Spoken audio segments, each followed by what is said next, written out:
pasa su segunda noche, está pasando su segunda noche tras este brutal sismo de magnitud 7.4. Se contabilizan al momento 250 personas muertas, de acuerdo con el balance del gobierno colombiano. La cifra incluye a víctimas de las ciudades principales del país, ¿no? Falta el balance, como lo sabemos, de zonas rurales, por ejemplo, en el Valle de Cauca, Risaralda y Chocó, departamentos afectados por el sismo, zonas cercanas incluso al epicentro. Las personas siguen difundiendo información lo más que pueden sobre sus familiares desaparecidos, pero hasta el momento pues, se han registrado 2.700 personas que han podido ser encontradas, además de la zona cafetalera, que esto es importante, recuerde que Colombia es un país cafetalero, se cayeron edificios, hospitales, aeropuertos, colapsaron servicios públicos. El recién llegado, llegó el viernes, el presidente Abelardo de la Espriella, y fíjese, tomó posesión en Cali para hacer un acto incluso ante las Fuerzas Armadas, y Cali es de las ciudades más afectadas. Viajó al departamento de Chocó para evaluar los daños y reiteró la movilización del ejército y cuerpo policial para localizar a víctimas y revisar las zonas del incidente. Y bueno, le debo decir que no deja de temblar, pues son las réplicas, ¿no? Allí en Colombia. El Servicio Geológico colombiano registró 106 réplicas luego de este fuerte terremoto de magnitud 7.4. Le recuerdo, el 10 de agosto en San José de Palmar. 8 de las réplicas tienen una magnitud superior a 3, mientras que una alcanza una magnitud mayor a 4. Lo que es importante de estas réplicas, le debo de decir como un asunto relevante, es que sí son sismos de una magnitud notoriamente menor, pero el problema es en qué estado el sismo de 7.4 dejó los edificios, dejó las casas, dejó las calles, dejó los aeropuertos, dejó las tiendas, dejó las oficinas, etcétera. Entonces puede parecer baja la magnitud, pero esa magnitud es suficiente para, en muchos casos, acabar tirando los edificios. La actividad sísmica continúa bajo el monitoreo de autoridades, especialmente en las zonas afectadas por el temblor primero. Le recordamos que este temblor, este terremoto, representó el evento sísmico de mayor magnitud registrado en Colombia en el siglo XXI, en 26 años. Todo ello de acuerdo con los datos que se tienen hasta ahora. El epicentro ocurrió a 103 kilómetros de profundidad, por lo que, como usted puede imaginar, de haber sido más cerca de la superficie, el daño hubiera sido verdaderamente todavía mayor, dramático, más dramático, diría yo. ¿En dónde se sintió el sismo? Fíjese, en Cali, en Manizales, en Bogotá y en Medellín, ciudades todas ellas importantes, incluyendo pues la capital del país. Ahí lo tiene, está donde se fue también, parece que se sintió poco en Panamá, pero como alcanza a apreciar, pues es el lado norte, ¿no? Diría yo, del país, de Colombia. Bueno, hablemos del asunto. Saludamos con enorme gusto al doctor Luis Quintana Robles, investigador del Instituto de Geofísica de la UNAM. Luis, gracias por tu tiempo. ¿Cómo te va? ¿Cómo has estado? Buenas noches. Muy buenas noches, muchas gracias por la invitación, aquí a sus órdenes. Gracias por tu tiempo. Pregunto, Luis, las primeras observaciones desde el marco, diría yo, de la ciencia, ¿no? De lo que ustedes han logrado ver, de lo que saben que pasa. Yo siempre le decía a Scioli, que te acuerdas de ella, esta gran investigadora, le decía, me da la impresión, Scioli, que cada vez que tiembla ustedes están contentos y uno está muerto del miedo, ¿no? A ver, ¿qué es lo que alcanzas a ver, Luis? Gracias. Bueno, primero decir que efectivamente mucha de la información que acabas de decir es verdadera, en el sentido de que es el primer gran sismo que ocurre en el siglo XXI en ese país.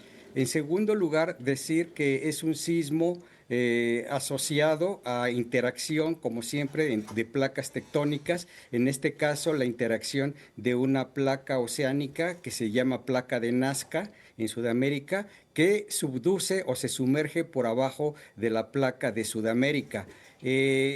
el sismo ocurrió a una distancia aproximada de 100 kilómetros de la costa colombiana, lo cual equivale a concluir que la placa que subduce ya se encuentra a esa profundidad en esa latitud. Entonces, de ahí que la profundidad del sismo haya sido del orden de los 100 kilómetros, como usted bien dijo, ¿no?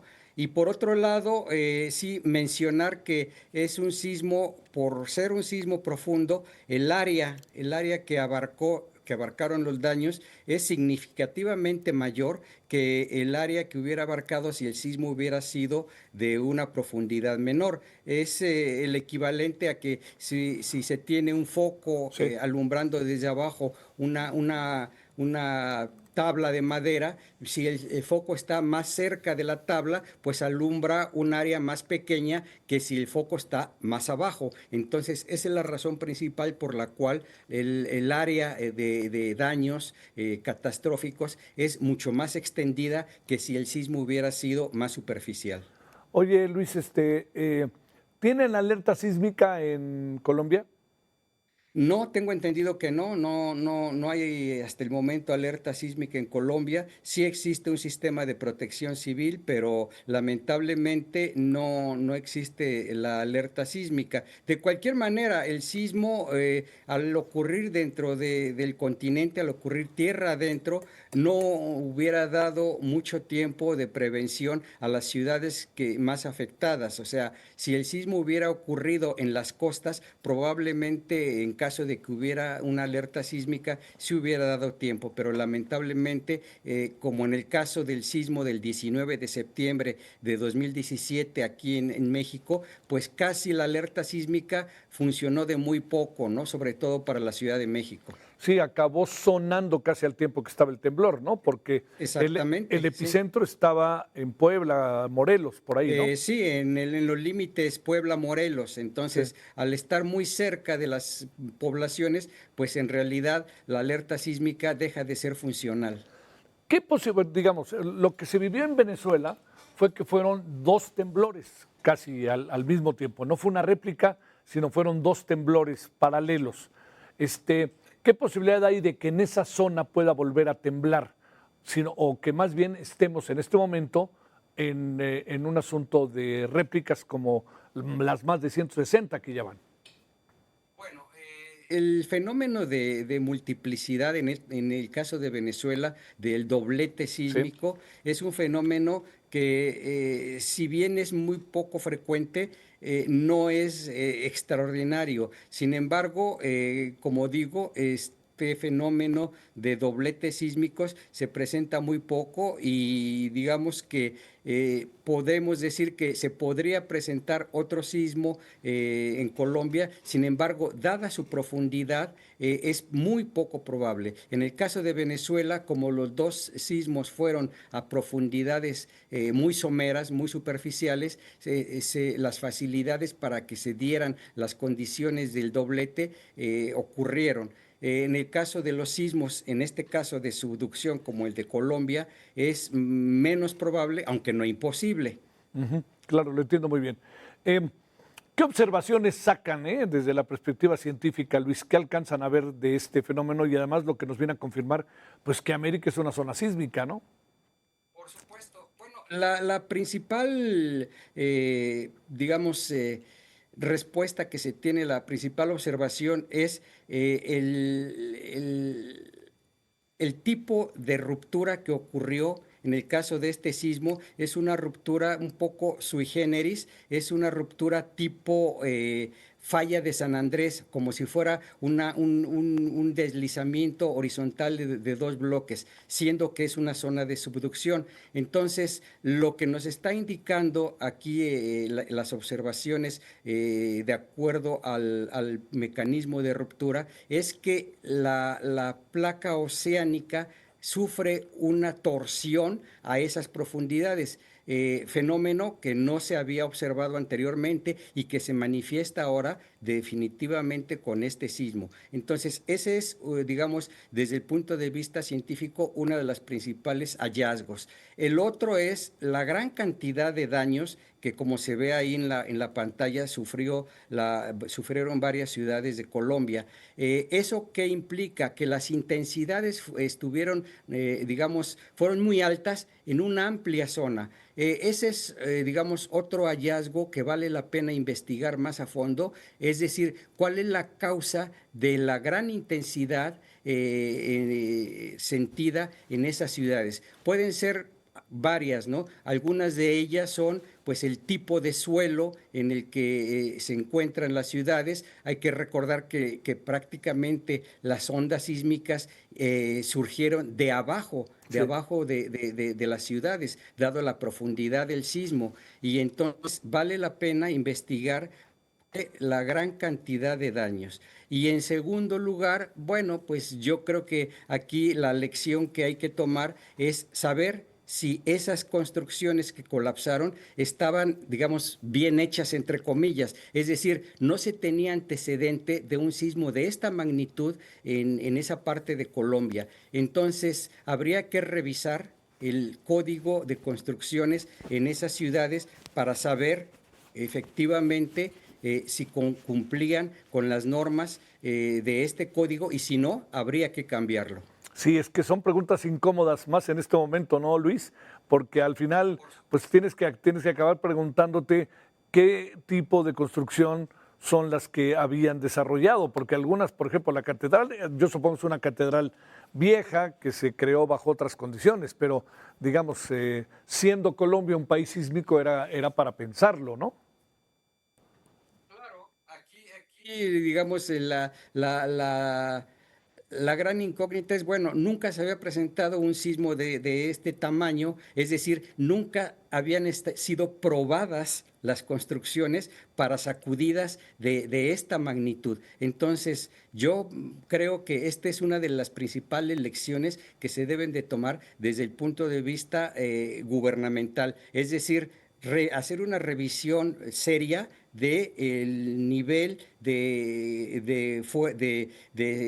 digamos, de resistencia que tienen las construcciones para saber si es posible que puedan soportar embestidas sísmicas de esta magnitud. Y de Claro. acuerdo con las conclusiones, pues habría que tomar las medidas correspondientes. Como ocurrió justamente en la Ciudad de México después del sismo del 19 de septiembre de 1985. Todo el gran daño que se produjo en la Ciudad de México obligó a cambiar el código de construcciones en la Ciudad de México y a raíz de ese año pues empezaron a cambiar los códigos y el resultado fue que cada vez se hicieron construcciones más sismorresistentes como las que tenemos ahora sobre todo en los grandes rascacielos en la Ciudad de México. Claro. Oye, recuerdo esa gran paradoja del temblor del 85, porque México fue sede del Mundial 86, pero lo fue porque Colombia sufrió un temblor y no lo pudo organizar, ¿no? Y nos tiembla en el 85, qué paradoja, ¿no? Es correcto, pues sí, sí, definitivamente son cosas que pasan, pero digamos, la naturaleza es así, no se tienen, Sí, sí. digamos, la predicción sísmica no existe aún, lamentablemente, y bueno, estamos sujetos simplemente a medidas de prevención que podemos tomar. Sí. Oye, una última cosa que te quería preguntar, Luis. Eh, digamos, América es toda sísmica, pero digamos, en una observación de los acontecimientos que uno le ha tocado vivir, Luis, pareciera que es México, que es Chile, que es Colombia, Centroamérica, es donde más se concentra la zona sísmica, o es igual también y no nos damos cuenta en Brasil, Uruguay y países que están hasta el fondo del continente.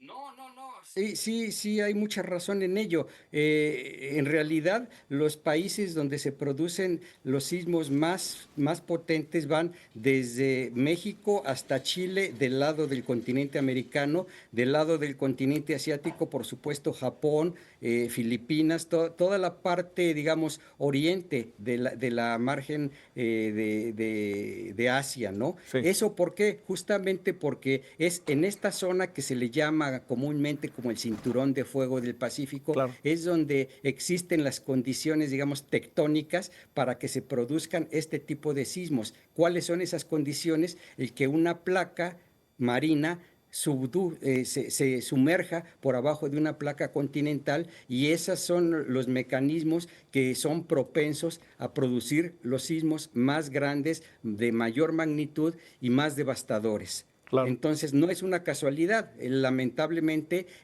somos parte del cinturón de fuego del Pacífico, y más aún en las zonas donde se producen los sismos más grandes. Te mando un gran saludo, doctor. Muchas gracias que estuviste con nosotros, Luis. Que tengas buena noche. Gracias a ustedes. Hasta luego. Gracias por tu tiempo.